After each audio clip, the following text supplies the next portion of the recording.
So students, in today's lecture, we are going to take up one of the important topic of export-import procedure and documentation. That is Incoterm. This topic is very important for those businessmen who are dealing in international business or international trade. That means the businessmen who are acting as export houses or import houses, as well as to the students who are the students of international business. The topic is Incoterm. As you are aware that while the goods moves from the seller country, that is the exporter, and reaches the importer country, that is the buyer, in between there are a lot of cost, responsibilities and risk. Means the cost of the goods will be paid by the buyer, but as the buyer and seller distance may be more or less depending upon the countries in which they are residing, so there will always be a variation with respect to the cost involved in moving the goods from the seller country and it reaches to the buyer country, as well as the risk also. Because if the goods are moved through sea route, then number of natural calamities are there which can bring damage to the goods, and moreover the cost with respect to duties and expenditure like excise duty, custom duty, forwarding agent payment. So basically Incoterms is going to deal with the sharing of cost and risk between the buyer and seller. That who is going to bear the risk, who is going to bear the cost while the goods are in transit. जब goods हमारे seller के यहां से move कर चुके हैं और buyer के यहां तक पहुंचने हैं, तो बीच में जितने भी खर्चे आएंगे, टैक्सेस आएंगे और जितने भी खतरे आएंगे, रिस्क आएंगे, उनको कौन बेयर करेगा? पूरा का पूरा बायर बेयर करेगा या पूरा का पूरा सेलर बेयर करेगा, या फिर कोई डेस्टिनेशन बना लिया जाएगा, उस समय तक सेलर का होगा, उसके बाद बायर का होगा, या फिर देयर विल बी 50-50% शेयरिंग। मतलब जो भी एग्रीमेंट होगा दोनों में with respect to sharing of cost and risk, that is known as Incoterms। और Incoterms को भी हम लोगों को एक्सपोर्ट कॉन्ट्रैक्ट के अंदर दिखाना चाहिए। Incoterms basically we can say it is the abbreviation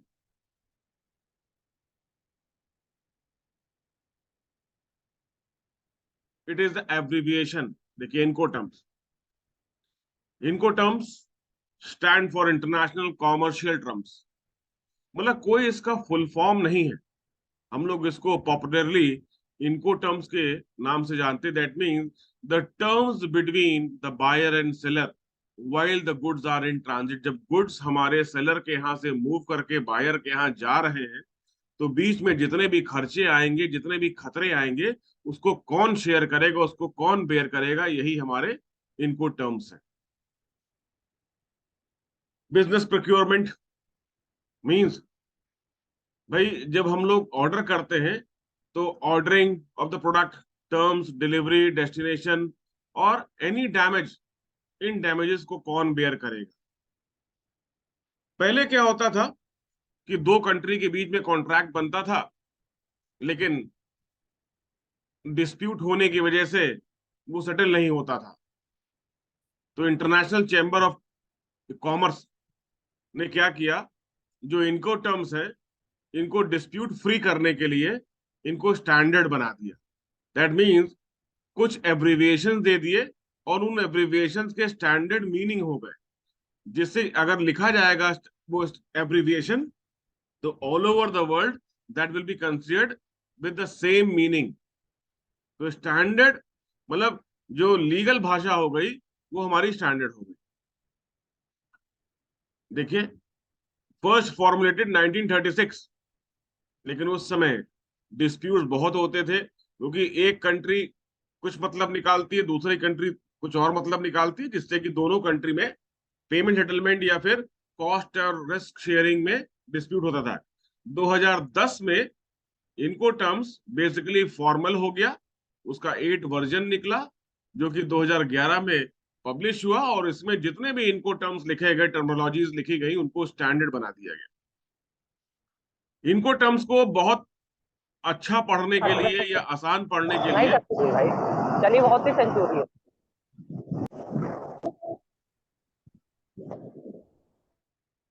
basically इनको 4 ग्रुप में बांटा गया, CDEF। CDEF मतलब group C, group D, group E and group F. और हर इनको टर्म्स में 3 अल्फाबेट दिए गए, हर इन्फोकैंट में 3 अल्फाबेट दिए गए। मतलब अभी आपको हम दिखाएंगे, आप देखिएगा इसको। इसको अगर अल्फाबेटिकली के सीरियल से पढ़ें तो CDEF है, लेकिन अगर इसको हम लोग उल्टा पढ़ें तो ज्यादा अच्छा रहेगा, FE, या फिर कहें EFDC। इसको आगे हम बताते हैं भी आपको हमारा क्या मतलब है, लेकिन आप ऐसे याद रखिए, ये CDEF इसलिए कहे गए हैं क्योंकि जो पहला अल्फाबेट टर्म है, जो 3 में से पहला है, वो इनको बिलोंग करता है। आइदर वो इनको टर्म सी से शुरू हो रहा है, या डी से शुरू हो रहा है, या ई से शुरू हो रहा है, या एफ से शुरू हो रहा है। इसीलिए इनके ये ग्रुप के नाम पहला अल्फाबेट हो गया। 3 अल्फाबेट में से जो पहला अल्फाबेट है वही ग्रुप का नाम है। पर्पस क्या है? Sharing of risk between buyer and seller, अभी हमने आपको बताया। और इसमें होता क्या है? फ्रेट, भाड़ा जिसे हम लोग कहते हैं, duties, taxes, applicable labour charges, इन सबकी शेयरिंग बायर और सेलर में कौन करेगा? Even insurance charges also. तो थोड़ा नीचे लाते हैं, ये शीट देखिए आप, ये इंपॉर्टेंट शीट है। ये पूरा इनको टर्म्स यही है, ग्रुप के नाम EFCD हमने किया है, क्योंकि इससे क्या है, थोड़ा सा इनको रीड करने में और पढ़ने में और एग्जामिनेशन पॉइंट ऑफ व्यू से समझने में आसान होगा, क्योंकि सीरियल चला है। ई मतलब सिर्फ एक इनको टर्म इसमें है, EXW, इसका फुल फॉर्म है एक्स वर्क। एफ में 3 इनको टर्म है, FCA, FAS, FOB, free carrier, free alongside ship, free on board. C में 4 है, CFR, CIF, CPT, CIP, cost and freight, cost insurance and freight, carriage paid to, carriage insurance paid to. और lastly है आपका D group, जिसमें DAS, DEQ, DES, DEQ, DDU, DDP, deliver at frontier, delivered at ship, delivered XQ, delivered duty unpaid, and delivery duty paid। तो देखा जाए, 1 3 4, 4 4 8, और 8 5 13, पूरे 13 इनको टर्म्स हैं इस समय। और इन सबके स्टैंडर्ड मीनिंग है। अगर कॉन्ट्रैक्ट में EXW लिख दिया गया तो उसका मतलब एक्स वर्क ही है। और एक्स वर्क के जो अभी हम लोग आगे देखेंगे कि एक्स वर्क में क्या क्या आएगा, वो हम लोग देखेंगे। अब इसके सीक्वेंसिंग के बारे में आपको बता दें कि हमने जो सीक्वेंसिंग की है वो EFCD की है। मतलब बेसिकली हम सेलर पॉइंट ऑफ व्यू से चलते हैं। मतलब जो पहला इनको टर्म है, इसमें मिनिमम रिस्पॉन्सिबिलिटीज और अकाउंटेबिलिटीज सेलर की है, और मैक्सिमम बायर की। मतलब cost and risk will maximum beared by the buyer and minimum beared by the seller. और जबकि जो डी वाला लास्ट है, इसमें रिवर्स है, that maximum cost and responsibility will be beared by the seller and minimum will be beared by the buyer. इसीलिए हमने इसको इस तरह रखा जिससे कि सीक्वेंसिंग हो जाए और आपको याद रहेगा, याद करने में आसानी रहेगी। है तो CDEF है, लेकिन हम लोग पढ़ते हैं EFCD। अब एक एक करके लेते हैं इन शॉर्ट। पहला एक्स वर्क, ई ग्रुप का एक्स वर्क। एक्स वर्क मतलब होता है कि बेसिकली एक तरह से आप ये समझिए कि the premises of the seller. मतलब यहां सेलर कहता है कि हम गुड्स को तैयार करके अपने प्रिमाइसेस में रख देंगे और यहां तक की रिस्पॉन्सिबिलिटी हमारी है, और जब हमने अपने प्रिमाइसेस में रख दिया उसके बाद से सारी रिस्पॉन्सिबिलिटी जो है वो बायर की शुरू हो जाएगी। मतलब minimum responsibility is of the seller and maximum is of the buyer. देखिए लिखा भी है इसमें, that seller fulfills his obligation to deliver when the goods have been made available at his premises। अब premises को यहाँ सेलर को open करना पड़ेगा कि उसकी फैक्ट्री है, उसका वेयर हाउस है, या कोई और अदर प्लेस है, that has to be communicated to the buyer. तो आप ये समझ लीजिए कि सेलर ने गुड्स को मैन्युफैक्चर किया, पैक किया और अपने वेयर हाउस में रख दिया। वेयर हाउस अगर उसका प्रीमाइसेस है तो वेयर हाउस में रखने के बाद अब जैसे ही बायर आएगा, बायर की रिस्पॉन्सिबिलिटी शुरू हो जाएगी उसको वेयर हाउस से उठाना और अपनी कंट्री में अपने वेयर हाउस में ले जाना। इस बीच में जितने भी खर्चे, कॉस्ट एंड रिस्क आएगा, that will be beared by the buyer. Is more favourable for seller and least favourable for buyer. अभी जितना हमने कहा। नेक्स्ट देखिए,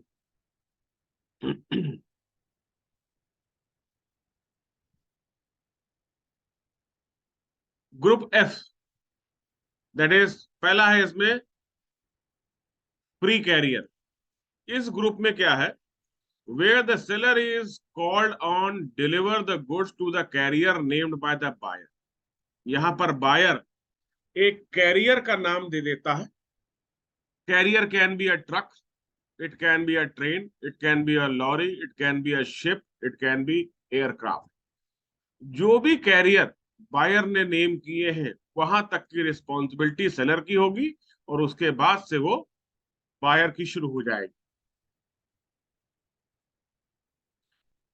मतलब कि लेकिन उस सेलर का, उस ये कैरियर का पेमेंट सेलर नहीं करेगा, बायर ही करेगा। These are the shipment contracts with the ship point named and the carrier paid unpaid by the seller। Seller उसको पे नहीं करेगा, सिर्फ लाने की जिम्मेदारी उस कैरियर तक की होगी। उसके बाद मतलब कैरियर ज्यादातर हम लोग इसमें शिप को ही मानते हैं, लेकिन कभी कभी पास की कंट्रीज होती हैं, ज्वाइनिंग कंट्रीज होती हैं, जहां एक रोड से दूसरे रोड पे, तो वहां पर आप ट्रक को या ट्रेन को भी कह सकते हैं कैरियर। तो पहला इसमें है FCA, that is free carrier, means the seller fulfills his obligation to deliver the goods when he has handed over the goods cleared for export into the charge of the carrier named by the buyer। मतलब यहां पर उसने cleared for export भी कर दिया। Export का भी means एक तरह से पोर्ट में आया और उसने जो भी फॉर्मेलिटीज थी, इंस्पेक्शन अपने यहां करा लिया उसने, into the charge of the carrier named by the buyer at the point। यहां तक की रिस्पॉन्सिबिलिटी हमारे सेलर की है और उसके बाद बायर की। Free along side ship, ship के बाजू में, शिप के बाजू में आकर गुड्स को रखना और वहां तक की रिस्पॉन्सिबिलिटी सेलर की है। That a seller fulfills his obligation to deliver the goods when the goods have been placed alongside the vessel। Vessel समझ सकते हैं आप, कंटेनर हो सकता है या शिप भी हो सकता है, वहां तक की रिस्पॉन्सिबिलिटी हमारे सेलर की होगी और उसके बाद की रिस्पॉन्सिबिलिटी जो बायर की शुरू होगी। This mean the buyer has to bear all cost and risk और loss of damage of the goods from that moment. Free on board, board मतलब शिप पर लाद दिया कि अब वेसल तक आया, शिप तक आया और शिप पे रखाने तक की जिम्मेदारी सेलर की है, और एक बार गुड्स को शिप के ऊपर रख दिया उसके बाद जिम्मेदारी जो है वो बायर की शुरू हो जाएगी। The goods obligation to deliver the goods have been passed over the ship rail and named by the named port of shipment. ठीक। Group D,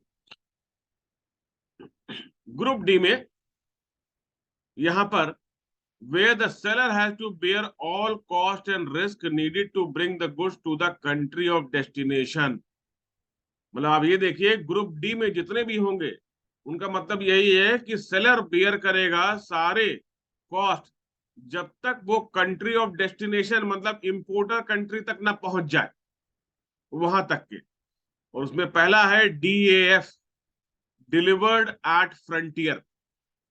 that means importer country तक जो फ्रंटियर नाम दिया गया है, जो इंपोर्टर ने कोई फ्रंटियर का नाम लिया था या अपनी कंट्री बोली थी या दूसरी कंट्री बोली थी, वहां तक के लाने की जिम्मेदारी हमारे सेलर की है। सारा कॉस्ट और रिस्क वही बेयर करेगा और उसके बाद से बायर का शुरू हो जाएगा। The seller fulfills his obligation to deliver when the goods have been made available, cleared for export at the named point and named place at the frontier, but before the custom body of the adjoining country। मतलब country तक की लाने की जिम्मेदारी है, लेकिन custom formalities जो है वो सेलर पूरी नहीं करेगा, कस्टम फॉर्मेलिटीज बायर ही पूरी करेगा। Next, DEQ। DEQ एक तरह से एक्सक्वे है, ड्यूटी पेड। मतलब यहां पर जो कस्टम की ड्यूटी जो पिछली बार नहीं दिया गया था, पिछले टर्म्स में DAF में जो ड्यूटी नहीं दी गई थी, वो ड्यूटी भी पे कर देता है। मतलब इंपोर्टर की कंट्री में आता है, वहां से कस्टम को क्लियर कराएगा और एक्सक्वे और उतारने के बाद उसको वहां तक की ड्यूटी खत्म हो जाएगी। At the named port of destination cleared for importation. मतलब इंपोर्ट क्लियरेंस भी दे दिया, मतलब उसने अपनी कंट्री से माल लादा, इंपोर्टर की कंट्री में माल को लेके छोड़ दिया, वहां के कस्टम अथॉरिटीज से भी उसको ये क्लियर करा लिया एंड उसके बाद उसकी ड्यूटी खत्म हो गई। देखिए लिखा है the seller has to bear all risk and costs including duties, taxes and other charges of delivering the goods thereto। Next, DDU, that is delivered duty unpaid। इसका रिवर्स हो गया, कस्टम क्लियर कराएगा मतलब कि, लेकिन कस्टम के charges नहीं देगा। fulfill the obligation, deliver duty have been made available at the name port of the country provided। The seller has to bear all the goods costs involved, excluding duties and taxes and other official charges paid upon importer। मतलब import के लिए वो inspection कराएगा, उसका clearance कराएगा, लेकिन जो duty है, जो टैक्सेस है, वो ये पे नहीं करेगा। The buyer has to pay any additional cost and risk from that point। DDP, delivered duty paid, यहां पे सब काम वही करेगा। Means the seller fulfills his obligation to deliver when the goods have been made available to the named port of importation। वहां तक आ गया। उसके बाद देखिए the seller will bear the risks and costs including duties, taxes and other charges thereto from the cleared। अब यहां पर उसने सारी चीजें जो कॉस्ट होंगी, ड्यूटीज होंगे, वो सारा इंपोर्ट कंट्री तक उसने डिलीवर्ड ड्यूटी पेड करके कर दिया। ग्रुप सी,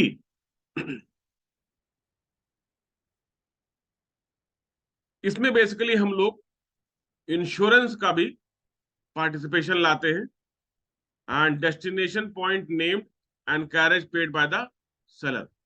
पहला है CFR, cost and insurance. Cost and insurance, sorry, cost and freight, CFR। That means the seller must pay the cost and freight necessary to bring the goods at the port of the destination। मतलब कि buyer country के port तक का लाने के जितने भी cost और फ्रेट होगा वो सेलर बेयर करेगा। बट इंपॉर्टेंट है यहाँ पे, the risk of loss of damage to the goods as well as additional causes due to the event occurring, वो सारी चीजें जो है वो बायर बेयर करेगा। मतलब यहां पर दूसरी कंट्री तक लाने का कॉस्ट और freight, but not the insurance. CIF, cost और फ्रेट और इंश्योरेंस भी साथ में आ गए कि दूसरी कंट्री तक कॉस्ट भी बेयर करेगा, फ्रेट भी बेयर करेगा और इंश्योरेंस भी बेयर करेगा। वहां तक की सारी जिम्मेदारी हमारे सेलर की है और उसके बाद बायर की। और ये दो लास्ट हमारे हैं, carriage paid to, that is CPT, that is named port of destination, that the seller pay the freight for the carriage of the goods to the named port of destination, named destination, the risk and loss, the risk of loss or damage goods additional cost due to occurring have been delivered to the carrier, transferred from seller to the buyer from this point. Carriage paid to, and this is carriage and insurance paid to the seller name, same obligation, जो obligation CPT में थी वही obligation यहां पे रहेगी, लेकिन यहां पर इंश्योरेंस भी साथ में आ जाएगा। मतलब ये और बेटर होगा अगर ये ग्रुप सी को हम लोग एक तरह से ग्रुप डी से पहले पढ़ें। मतलब basically this will be a better sequence that we can say of remembering. वैसे तो आप ये कोई भी कर सकते हैं, इसमें तो कोई दिक्कत की बात नहीं है। इसको यहां पे काटा और इस ग्रुप सी को हम लोगों ने एक तरह से, नहीं ये सीक्वेंसिंग सी है, this is right, no, that means group C को हम लोग ऊपर ले गए, ग्रुप डी को नीचे ले गए। जो यहाँ पे ये सीक्वेंसिंग सही है जैसे हमने पढ़ा था। तो जब भी पढ़िएगा आप इनको टर्म, पहले ई, फिर एफ, फिर सी और फिर डी। और इसमें आप देखेंगे मैक्सिमम रिस्पॉन्सिबिलिटी बायर की होती है यहाँ पर and minimum of the seller, और यहाँ पर maximum is of the seller and minimum is of the buyer in group D. तो इस तरह से एक इनको टर्म्स टॉपिक बड़ा ही इंपॉर्टेंट टॉपिक है, जिससे कि नंबर ऑफ डिस्प्यूट्स अराइज होते हैं इंटरनेशनल बिजनेस में, वो ओवरकम करते हैं अगर हम लोग इंटरनेशनल चैम्बर्स ऑफ कॉमर्स का दिया हुआ इनको टर्म्स को इस्तेमाल करें और इसको अपने कॉन्ट्रैक्ट में लेकर आए। Right, okay, thank you all of you.